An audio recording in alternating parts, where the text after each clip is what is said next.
ಪ್ರೇಮಲೋಕದಿಂದ ತಂದ ಪ್ರೇಮದ ಸಂದೇಶ ಭೂಮಿಯಲ್ಲಿ ಹಾಡಿ ತಿಳಿಸೋಣ.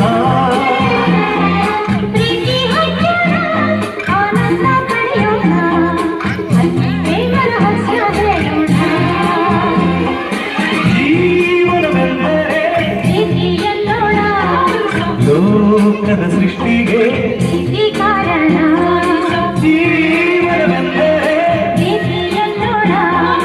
ಲೋಕದ ಸೃಷ್ಟಿಗೆ ಕಾರಣ ಪ್ರೇಮ ಲೋಕದಿಂದ ತಂದ